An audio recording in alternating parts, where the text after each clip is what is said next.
Okay, welcome back. So what we've done is I've rendered out what I've done as MXF file, which is basically a high quality copy of everything that I've done. And so I have it all now just as one file, and I like how it looks.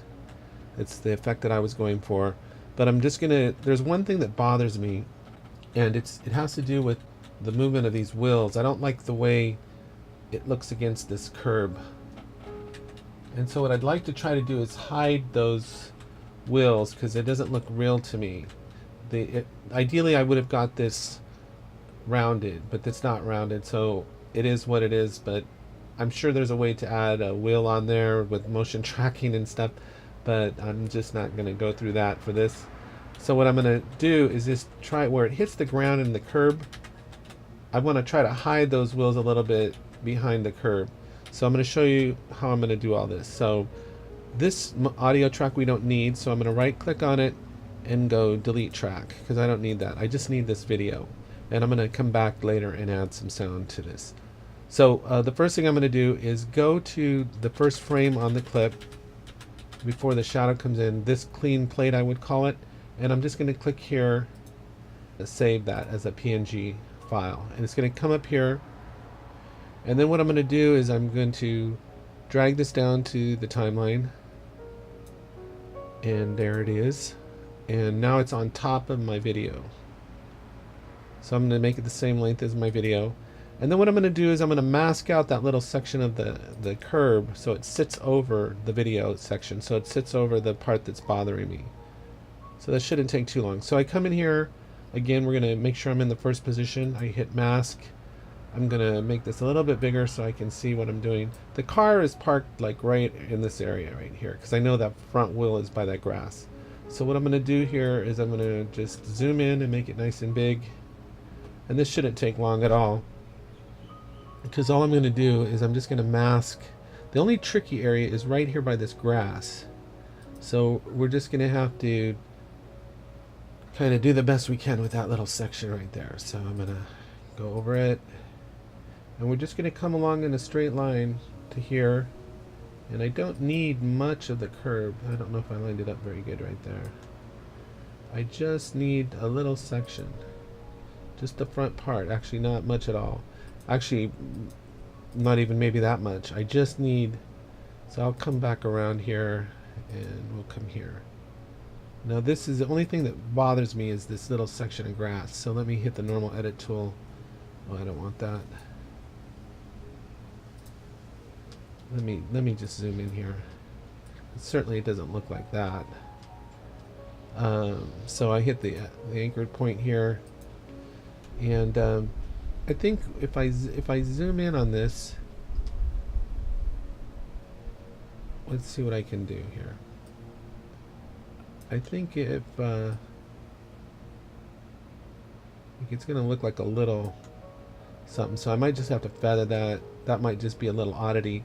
And now here I know I want this much tighter because I just want the section of the curb. I don't want this all showing. I just need that curb to hide those wheels. So I'm hitting control to move the entire anchor point. And let me if I hit spacebar, I can sometimes get to that hand. And go back and select. If you select with the anchor point tool, sometimes you'll end up... So the key to this is going to be probably a little bit of feather to make this work. And I think that's about as good as I'm going to get it. Maybe this point could come up a hair.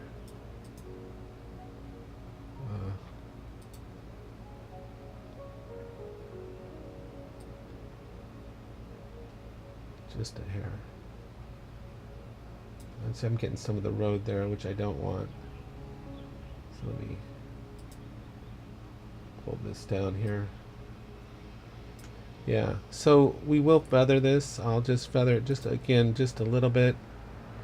I'll do both, and just I swear, just below like 0.3, just very little feather.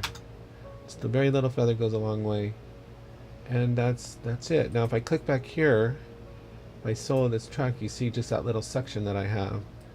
So there we go. So now I think I'll be happy with that. It's not a perfect solution, but you see how it hides the wheels there a little bit better?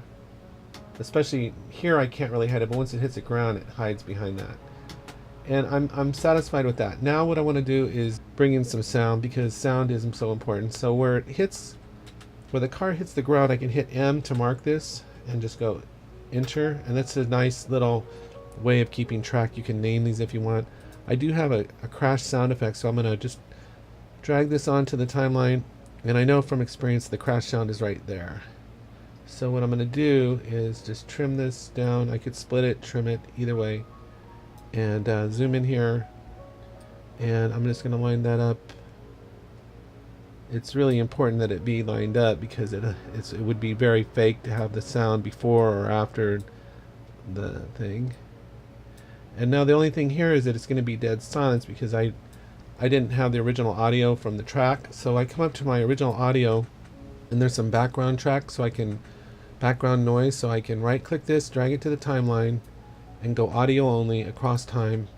And I know we were talking while this was going on, but I know toward the end there was no talking, there was just, there we go. So now what I've got here is my background track and audio, and I should be good. Now the only other thing is that I didn't even color correct this or anything, or do anything to it visually, so I could still, now that's an MXF file, I can go in and I can hit my effects, and I can, usually what I'll do is I'll go to double click color corrector, double click color curves, go add, okay. Got 2 there by mistake, so let me delete that one. If I click on color corrector, I can pull the background into the blue a little tiny bit, and then that helps provide a little bit of contrast for the background for the low colors. And then what I can do is I can also increase the saturation a little bit to give it a little bit more color. You don't want to over pump the color, of course it starts looking fake, but you can also flatten it a little bit. So it just depends on the look you're going for. So I want to add a little bit more color. And then with the color curves, I can pump up the highlights a little bit. They're already kind of blown out, but then I can pull this down for some contrast. So it's just a slight S curve. Maybe I can pull up the mids a little bit there too. And then we're done, except for rendering this. I'm going to go into properties, and I'm going to change this to 32-bit floating video levels. I'm going to change this from good to best, and I'm going to disable smart resample, and then I go OK. And I'll render it out, and I'm done. So I hope you found this helpful. I know this was a long video, but I wanted to show you the amount of work and time you can put into dressing up an effect. And so something that only takes 2 seconds on the screen could end up taking to a half hour, maybe an hour.